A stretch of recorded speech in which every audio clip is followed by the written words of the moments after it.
رب اشرح لی صدری ویسر لی امری واحلل عقدۃ من لسانی یفقہوا قولی آمین یا رب العالمین۔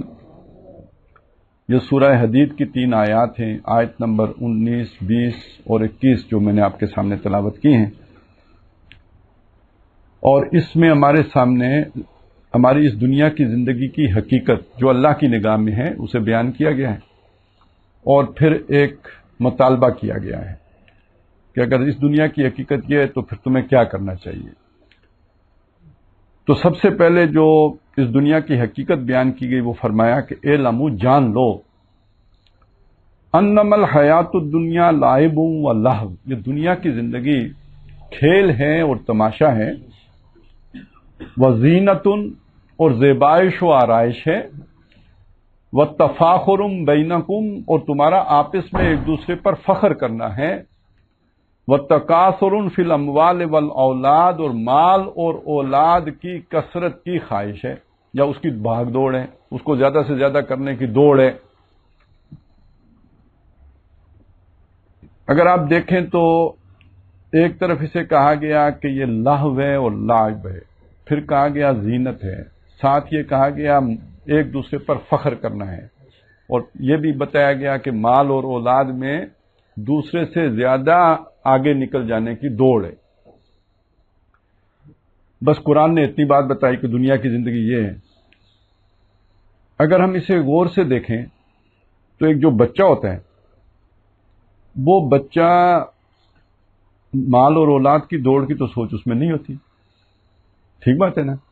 اور جب بندہ بوڑھا ہو جاتا ہے تو اس میں زینت اور زیب و زیبائش کی سوچ ختم ہو جاتی ہے۔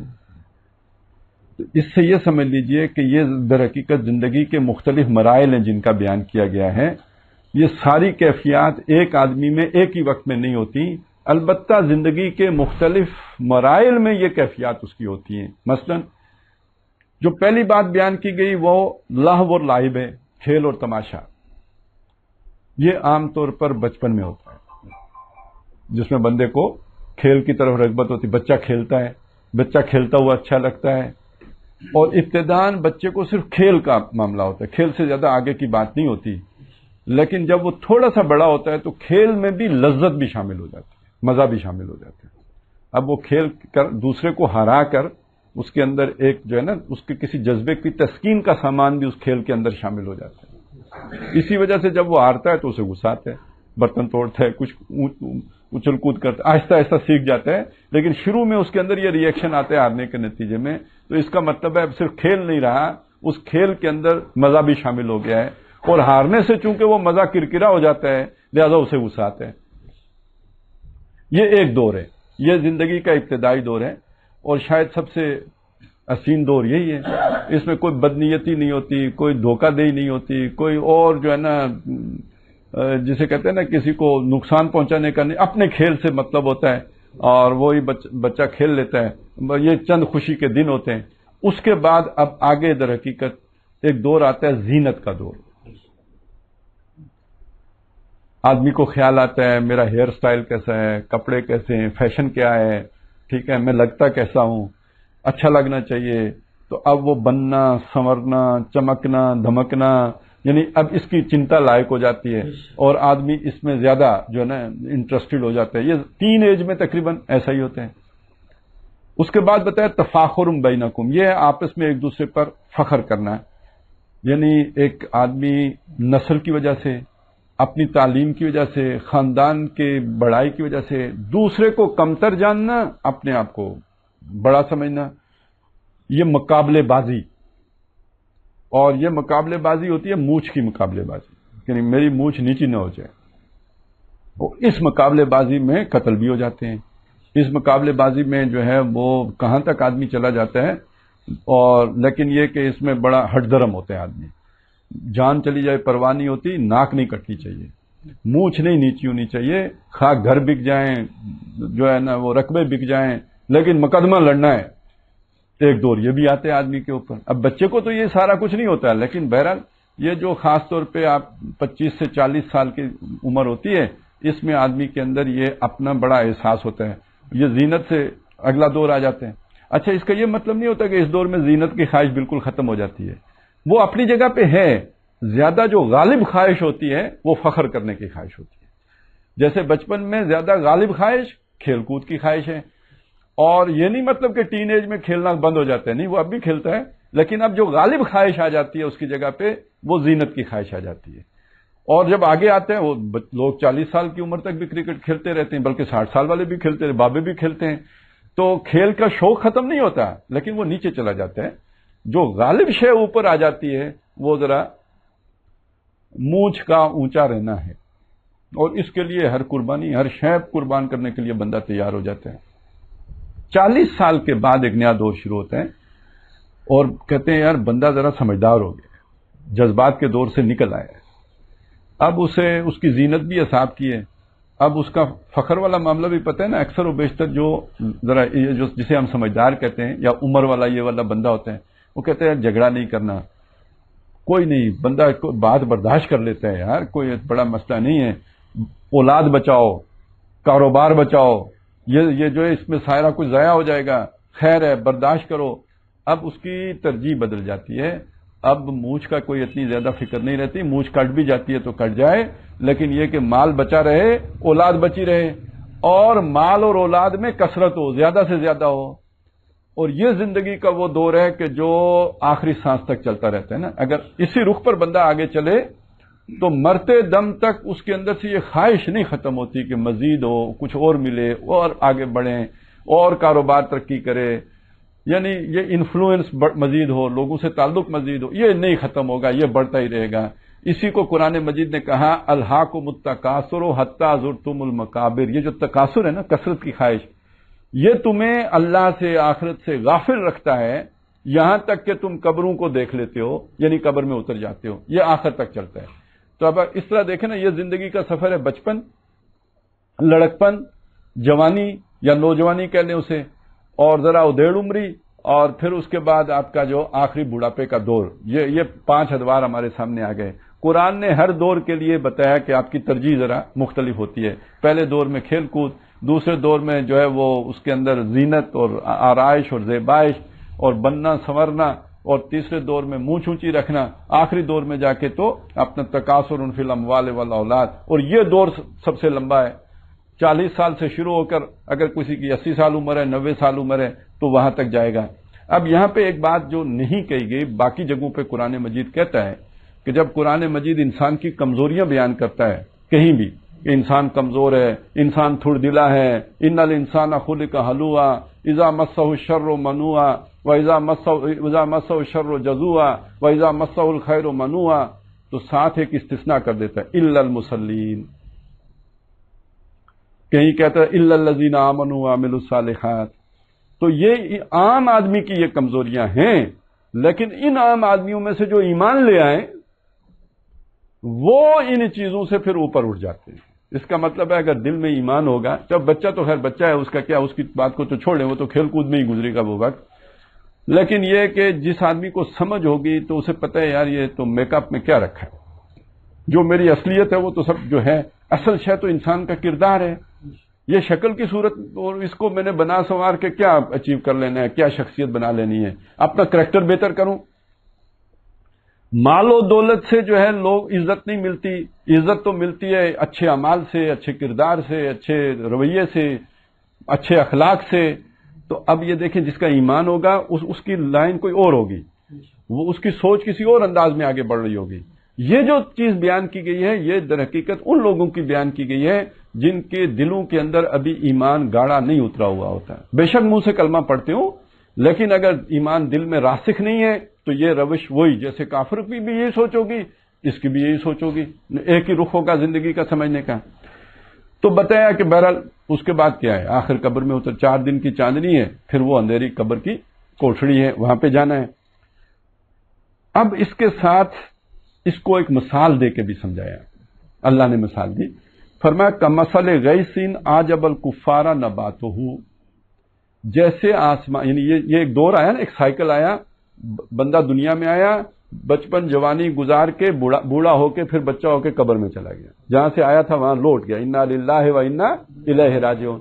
اب آسمان سے پانی آیا، ایک وہ مثال دی نا، پانی آیا کا مسئلہ گئی سی، جیسے کہ بارش برستی ہے.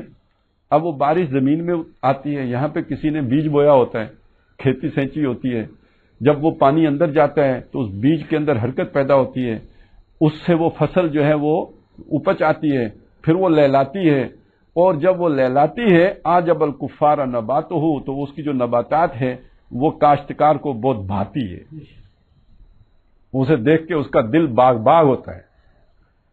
یہ بیج بونے کے بعد 7ویں 10ویں دن کے اندر اندر یہ ہو جاتا ہے، وہ باہر آ جاتی ہے. کتنی خوشی ہوتی ہے جب وہ اپنی سوئیاں نکالتی ہے، اور جب وہ بڑی ہو کے مہینے 1.5 مہینے میں اس قابل ہو جاتی ہے کہ اب دیکھ کے دل کو لبھانے والی ہو جاتی ہے. پھر اس کے اوپر جب سٹا آ جاتا ہے تو چلیں 2 مہینے 2.5 مہینے لگا لیں، پھر یہاں تک پہنچ جاتی ہے بات. ثم یہی جو پھر وہ پوری جوانی کو، پورے زور کو آتی ہے، زور آور فصل اب وہاں پہ پہنچ جاتی ہے. فتراہ مصفرن، جو ہی زور کو آتی ہے تو تم دیکھتے ہو وہ پیلی پڑنا شروع ہو گئی. آج کل گندم کو دیکھیں نا، اب وہ پیلی پڑنا شروع ہو گئی ہے. فتراہ مصفرن، اگلا مرحلہ کیا ہوگا؟ ثم یکون حطاما، بھوس بنے گی. آپ کاٹیں گے اس کو، تھریش کریں گے، اپنی جو ہے وہ اناج لے لیں گے، باقی بھوسا. وہ جو کل آپ کو اتنی لہلاتی، چمکتی، دمکتی، لبھاتی محسوس ہو رہی تھی، آج وہ بھوسا ہے، اس کے اندر آپ کو کوئی مطلب اٹریکشن محسوس نہیں ہوگی، بس ٹھیک ہے وہ تو بھوس ہے. یہ 3 سے 4 مہینے میں یہ سائیکل مکمل ہو گیا نا. وہ سائیکل مکمل ہوا 60 سال میں، 70 سال میں. تو مثال چھوٹے سائیکل کی اللہ تعالیٰ نے دی. یہ بھی ایک زندگی تھی، یہ بھی ایک بیج تھا جو کسی نے ڈالا ہے، اور یہ 4 مہینے 6 مہینے میں مکمل ہو کے بھوس بن گیا ہے. اسی طرح کا تمہارا بھی ایک سائیکل ہے، وہ بھی ایک بیج ہے جو کسی نے کسی کھیتی میں ڈالا. نساؤکم حرث لکم، اس سے پھر وہ فصل تیار ہوئی، وہ لہلائی، جوانی کو پہنچی، زور کو آئی. پھر اس کے بعد 40 سال کے بعد وہ بال سفید پر، وہ اگر پیلی پڑنا شروع ہوتی ہے تو بال سفید پڑنا شروع ہو جاتے ہیں، اور یہ ذوف کی علامت ہے. اب انسان کی خلقت میں کمزوری آنا شروع ہو جاتی ہے، کرتے کرتے بڑھاپا، اور پھر یہ کہ انسان کی لات قبر میں لٹک جاتی ہے، اور آخر میں قبر میں پہنچ گئے جیسے وہ فصل چورا چورا ہو گئی، یہ بھی پھٹ پھٹ کے چورا چورا ہو جاتے ہیں. وہ اگر 6-7 مہینے میں، وہ بلکہ 4 مہینے میں ہوا تو یہ 60-70 سال میں ہوا. یہ ایک جیسی مثال ہی ہے. وہ جیسے آپ دیکھتے ہو ایک زندگی میں کئی فصلیں، اللہ نے سروں کی کئی فصلیں دیکھی ہیں. اس کی آدم علیہ السلام سے لے کر آج تک کتنے آئے کتنے چلے گئے، سب اللہ کے سامنے ہے. اب ذرا اس آیت کو ہم دوبارہ پڑھ لیتے ہیں. اعلموا انما الحیات الدنیا لعب و لہو و زینت و تفاخر بینکم و تکاثر فی الاموال والاولاد کمثل غیث اعجب الکفار نباتہ ثم یہیج فتراہ مصفرا ثم یکون حطاما. دنیا کی یہ زندگی ایک مثال اللہ نے دے دی. فرمایا وفی الآخرۃ عذاب شدید، اس کے بعد آخرت ہے. کافر تو یہ سمجھتے ہیں نا کہ مرنے کے بعد دوبارہ کچھ بھی نہیں ہے. ہم مسلمان ہونے کے ناطے یہ تو سمجھتے ہیں نا کہ اس کے بعد آگے زندگی ہے. تو وہ جو زندگی ہے اس میں کیا ہے؟ اس میں کوئی سائیکل نہیں ہے، وہ اسٹریٹ لائن میں، اور وہ لائنیں 2 ہی ہیں. وفی الآخرۃ عذاب شدید، یا تو ہوگا سخت عذاب، اور دوسری لائن ہے وہ مغفرۃ من اللہ و رضوان، اللہ کی طرف سے بخشش اور اللہ کی رضامندی، اللہ کی خوشنودی. 2 ہی انجام ہیں. اور یہ پھر اسٹریٹ لائن میں لا محدود، لا متناہی، نہ ختم ہونے والا سفر ہے، کبھی نہیں ختم ہوگا. نہ اس لائن والا نہ اس لائن والا. دنیا کا سفر گول ہے، جبکہ آخرت کا سفر سیدھی لائن میں ہے، نہ ختم ہونے والا ہے. اور وہ 2 ہی لائنیں ہیں، کوئی تیسری لائن وہاں پہ موجود نہیں ہے. یا تو دوزخ میں ابداً ابدا، یا جنت میں ابداً ابدا. یہ بات سمجھائی گئی یہاں پہ اس لیے کہ انسان دنیا میں اپنی ترجیحات کے تعین میں غلط فیصلے کر لیتا ہے اس حقیقت کو نہ جاننے کی وجہ سے. جب وہ یہ سمجھتا ہے کہ دنیا ہی کی زندگی ہے اصل میں، تو پھر اس نتیجے کے طور پر وہ سارے انتخاب ہی غلط کر لیتے ہیں. اسے محبت اللہ سے کرنی چاہیے، وہ محبت غیر اللہ سے کرنے لگتا ہے. اچھا، میں نے جب غیر اللہ کہا، اکثر کے ذہن میں پیر صاحب آئے ہوں گے، عام طور پہ ہم غیر اللہ سے ادھر ہی ذہن جاتے ہیں. ارے بھائی پیر سے کس کو عزت میں اتنی محبت ہوتی ہے؟ محبت اولاد سے ہوتی ہے کہ نہیں ہوتی ہے؟ محبت مال سے ہوتی ہے، محبت کاروبار سے ہوتی ہے، محبت اپنے کیریئر سے ہوتی ہے. جس کے لیے آدمی جب دیکھیں نا کیریئر کی فکر مندی 3 سال کا بچہ ہوتا ہے تو اس کے ماں باپ کو ہو جاتی ہے، کہتے ہیں کون سے سکول میں جا کے داخل کرانا ہے تاکہ اس کا کیریئر بنے. ساری زندگی کتابیں کائے کو پڑھتا ہے؟ کھپتا ہے نا. وہ جو بچہ 90% نمبر لیتا ہے مجھے بتائیں، وہ کھیل بھی اپنی قربان کر دیتے ہیں. وہ کھیلتا بھی نہیں ہے، وہ بچوں کے ساتھ تعلق بھی اس کی زندگی میں سوائے کتاب کے اور کچھ بھی نہیں رہتا تعلیم کے. تب 90% نمبر ملتے ہیں. یا تو نقل مار کے حاصل کرے گا، استاد اپنے پاس سے دینے کوئی چلیں آپ رشوت دے کے تو کرا لیں، لیکن اگر اسے قابل بنانا ہے تو پڑھے گا تو تب 90% نمبر لے گا. تو پڑھے گا تو ہر شے سے کٹ کے، بچہ بھی بوڑھا بن کے تو محنت کرے گا تو تب جا کے اسے 90% نمبر ملیں گے. یعنی اس نے زندگی کس چیز پر فوکس کر کے یہ سارا کچھ کیا ہے؟ کیریئر بنانے کے لیے کیا ہے. لیکن ایک آدمی جس کا ویژن، جس کی نگاہ دور رس ہے، گاہ میری نگاہ تیز چیر گئی دل وجود، گاہ الجھ کے رہ گئی میرے توہمات میں. جب آپ کو آخرت نظر نہیں آئے گی تو یہ دنیا کے یہ توہمات ہیں، یہ جو وہم ہیں، یہ مال کی محبت، یہ اولاد کی محبت، یہ کاروبار کی محبت، یہ نوکری کی محبت، یہ ACR خراب نہ ہو جائے اس کی ڈر اور خوف، یہ جو دنیا کی محبت، یہ وہم ہے. بتان وہم و گماں لا الہ الا اللہ. یہ مال و دولت دنیا، یہ رشتہ و پیوند، بتان وہم و گماں لا الہ الا اللہ. تو ان وہموں میں نگاہ کبھی الجھ کے رہ جاتی ہے، کبھی دل اس سارے کو چیر کے آگے نکل جاتی ہے. تو اگر ہماری نگاہ آخرت تک پہنچ جائے تو پھر یہ ساری چیزیں، ان سے نفرت کرنے کی بات قرآن نہیں کہتا، یہ ان سے محبت ختم کر دینے کی بات قرآن نہیں کہتا. کرو محبت، لیکن اللہ کی محبت کے تابع رکھ کے کرو. ابراہیم کو اسماعیل اچھا لگتا ہے، بڑی اچھی بات ہے، کوئی بری بات نہیں ہے. اللہ ہی نے شفقت پدری انسان کے اندر رکھی ہے. اور اسی طرح اگر اولاد کو والدین اچھے لگتے ہیں، کوئی بری بات نہیں ہے. یہ محبت بھی اللہ ہی نے انسان کے اندر ڈالی ہے. البتہ جب آپ کی نگاہ آخرت پر ہوگی تو اگر اس کی طرف سے تقاضا آئے گا تو اسماعیل کے گلے پر چھری چلانے میں دیر نہیں ہوگی، تاخیر نہیں ہوگی. یہ میں نے بہت ایکسٹریم کی مثال دے دی ہے. اگر آپ کی محبت اللہ سے ہے تو آپ کو اپنے کیریئر کی پرواہ نہیں ہونی چاہیے. اگر آپ کی محبت اللہ سے ہے تو آپ کو اپنے کاروبار کی جو ہے پرواہ نہیں ہونی چاہیے. کریں ضرور، محبت بھی رکھیں ضرور، محنت بھی کریں ضرور، لیکن یہ سمجھیں کبھی دین پر قربان کرنا پڑا تو دیر نہیں کروں گا. ان صلاتی و نسکی و محیای و مماتی للہ رب العالمین، اس کا تقاضا یہ ہے سب کچھ قربان کرو اللہ پر جب بھی ضرورت پیش آئے. اب یہیں پہ وہ بات بھی جوڑ لینا جو منیر صاحب کہہ رہے تھے. آپ اور میرا تعلق اگر دین کی وجہ سے، اللہ کی محبت کی وجہ سے ہم جمع ہیں یہاں پہ، یہ تعلق ہے اور کوئی دنیاوی غرض نہیں ہے، تو کل اگر آپ کو پتہ چلتا ہے کہ میں تو دنیا دار ہوں تو آپ کی وہ محبت بجھ جانی چاہیے نا پھر. اور اگلی بات، فرض کریں میں دنیا کی محبت میں پڑھ کر یہ کام ہی چھوڑ دوں، منیر صاحب بھی چھوڑ دیں، ہم یہ کام ہی نہ کریں. آپ کے دل میں اگر اللہ کی محبت ہے تو یہ کام تو آپ پر بھی، جتنا ہم پر ذمہ داری تھی اتنی آپ کی بھی ذمہ داری ہے. بات یہ سمجھانے کی ہے. اس معنی میں صحابہ کو اللہ تعالیٰ نے کیا مثال دی ہے. وہ ظاہر حادثہ جب پیش آتا ہے، ہم سب کو پتہ ہے مرنا ہے، لیکن جب کوئی مرتا ہے تو ہمیں دکھ تو ہوتا ہے. جب والدہ کو کینسر ہو جائے خدا نہ کرے تو پتہ تو لگ جاتا ہے اب کیا ہونا ہے، لیکن جب وہ وقت آتا ہے تو کون ہے جو برداشت کرے. آنکھوں تو آنسو میں آ جاتے ہیں، آنسو آنکھوں میں آ ہی جاتے ہیں.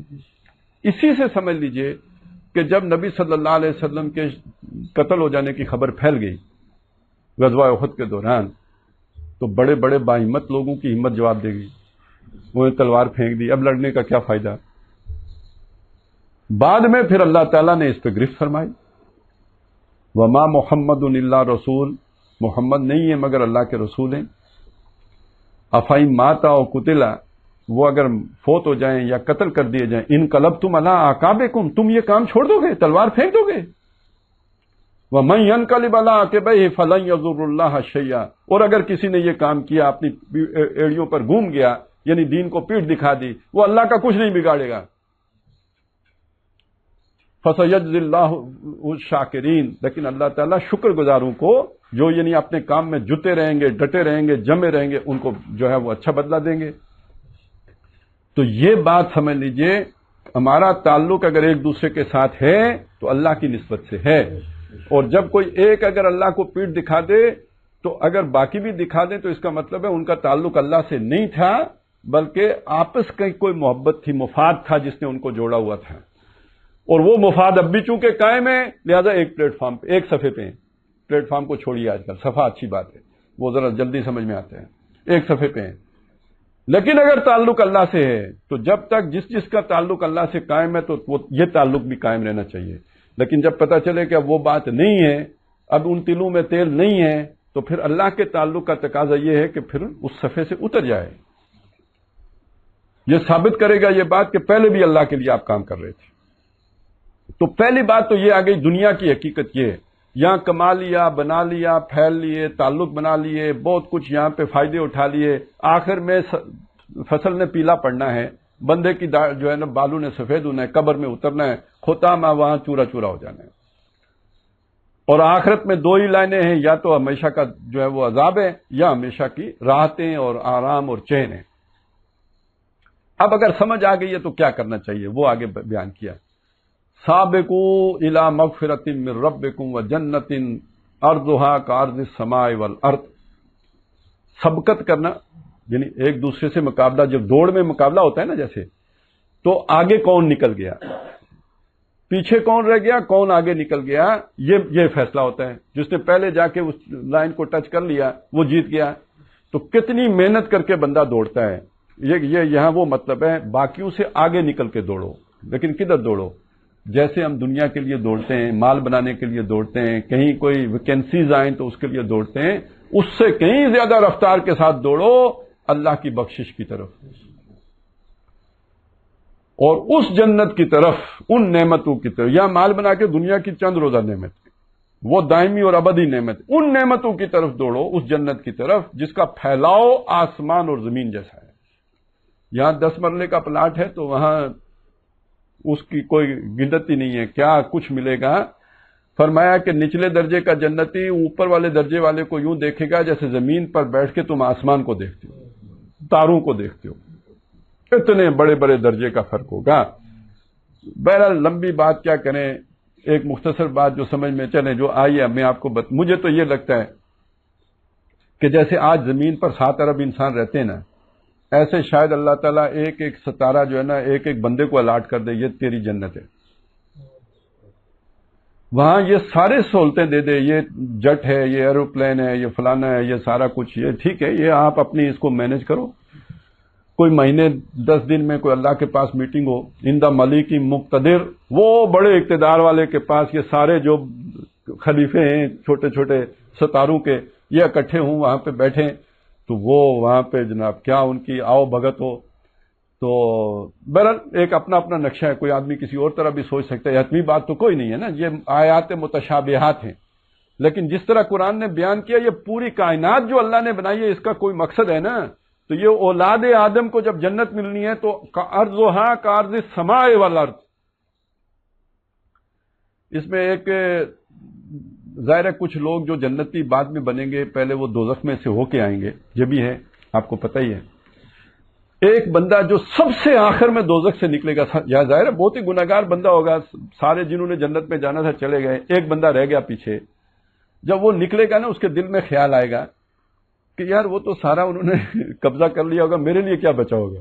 وہ جو جیسے ہماری دنیا میں اتنی ساری سوچ ہے تو وہ سوچ اس کے تحت اس کے ذہن میں یہ بات آئے گی، تو جب اسے ملے گا نا وہاں پہ، جب جو ملے گا آخر سب سے آخر میں جنت میں جانے والا، یعنی دوزخ میں سے جو سب سے آخر سے نکل کے جائے گا، تو اس دنیا سے 10 گنا زیادہ ہوگا، یعنی آج جو کل دنیا ہے اس سے 10 گنا زیادہ اس جنتی کو ملے گا جو سب سے آخر میں دوزخ سے رہائی پائے گا۔ تو سوچئے جو ڈائریکٹ چلا گیا، تو جو بات میں نے کی ہے وہ تکا نہیں لگایا ہے، مطلب اس کے پیچھے پوری مختلف دلائل ہیں۔ خیر، ایک سمجھدار آدمی جو واقعی آخرت پر ایمان رکھتا ہے اسے کون سا کیریئر بنانا چاہیے، اسے کس مستقبل کے لیے اپنی ساری توانائیاں صرف کرنی چاہیے، ہر چیز قربان کرنی چاہیے، وہ بات ہے جو یہاں پہ کہی گئی۔ سابقوا الی مغفرۃ من ربکم وجنۃ ارضها کارض السماء والارض اعدت للذین آمنوا باللہ ورسلہ، جو تیار کی گئی ہے ان لوگوں کے لیے جو اللہ اور اس کے رسولوں پر ایمان رکھیں. ذالک فضل اللہ، یہ ہے اللہ کا فضل. کیونکہ ہماری ساری سوچ دنیا میں اٹکی ہوتی ہے. اللہ کے دنیا والے فضل سے کوئی 2 منزلہ عمارت بنا لیں، اس پر ضرور لکھتے ہیں ذالک فضل اللہ. وہ بھی ہمارے ایک استاد تھے حافظ احمد یار صاحب، شاید بعض نے ان کا نام سنا ہو. تو وہ اس طرح کی آیت پڑھتے ہوئے یہ واقعہ بھی سناتے تھے، ساتھ وہ ہنستے بھی تھے. کہتے کہ یہ تو چلیں بہت تھوڑے ہیں جنہوں نے اللہ کے فضل سے بنایا ہوتا ہے، اکثر و بیشتر نے تو شیطان کے فضل سے بنایا ہوتے ہیں، حرام کے مال سے بنایا ہوتا ہے. تو کہتے ہیں شیطان روتا ہے، کہتے ہیں یار یہ اس نے تو سارے مجھ سے طریقے سیکھ کے مال کمایا تھا، آخر میں لکھ لیا فضل اللہ. تو بہرحال یہ دنیا میں کسی نے محنت کر کے بھی کمایا ہو نا، یہ آزمائش ہے، یہ فضل نہیں ہے. یہ در حقیقت اللہ کی طرف سے آزمائش کے لیے ملا ہوتا ہے. فضل وہ ہے جو آخرت میں ملے گا. ذالک فضل اللہ یؤتیہ من یشاء، اس سے اللہ نوازتا ہے جس کو چاہتا ہے. دنیا میں فضل ہدایت ہے، قرآن مجید ہے، جس کا تعلق جو ہے قرآن سے جڑ گیا اس پر اللہ کا فضل ہوا، اور آخرت میں اس کا نتیجہ جنت کی صورت میں جو جنت چلا گیا اس پر فضل ہوا. ذالک فضل اللہ یؤتیہ من یشاء واللہ ذو الفضل العظیم. اللہ بڑے فضل والا ہے، اس کا فضل ختم نہیں ہو گیا. وہ اب بھی جو ہے وہ دونوں ہاتھوں سے اپنا فضل کی دولت لٹانے کے لیے تیار ہے. کوئی راہ رو منزل تو ہو نا، کوئی اس طرف آنے کے لیے تو تیار ہو. تو بہرحال ہم اس دنیا میں زندگی بتا رہے ہوتے ہیں، پتہ ہمیں نہیں چل رہا ہوتا. ٹک ٹک ٹک ٹک ٹک ٹک ٹک ٹک ہماری زندگی کم ہو رہی ہوتی ہے، اور پھر ایک دن وہ جو ہے نا وہ ناکور بچ جاتا ہے، اور اس وقت پھر ہمارے پاس ہم مؤخر کر رہے ہوتے ہیں کہ اچھے بن جائیں گے، نیک بن جائیں گے، توبہ کر لیں گے، کل کر لیں گے، پرسوں کر لیں گے. لیکن یہ کہ وہ دن آ جاتے ہیں، اور جب وہ دن آ جاتے ہیں ظاہر ہے وہاں سے تو واپس آنے کی کوئی گنجائش نہیں ہوتی. اس سے پہلے ہی جو کچھ ہوتا ہے. تو جب اللہ تعالیٰ سمجھ دے دیں تو اسی دن پھر ایک ڈٹ کر فیصلہ کر لینا چاہیے کہ اب میں نے آخرتی بنانی ہے. وہاں کی زینت، وہاں کی تفاخر، وہاں کا فخر اور وہاں کا مقابلہ یہ تو جچتا ہے. اس کو تو اللہ نے کہا ہے دوڑو، آگے بڑھو، دوسروں سے آگے نکلو. تو دنیا میں مقابلے بازی کو ظاہر ہے اگر پہلی ترجیح دنیا ہوگی تو وہ ساری صلاحیتیں جو اللہ نے دی ہیں یہیں پہ لگیں گی. تو ہر آدمی اب یہ دوسرا میں نہیں جائزہ لے سکتا کسی کا. میں جو ظاہر دیکھ رہا ہوں ہو سکتا ہے وہ میرا سارا مشاہدہ ہی غلط ہو.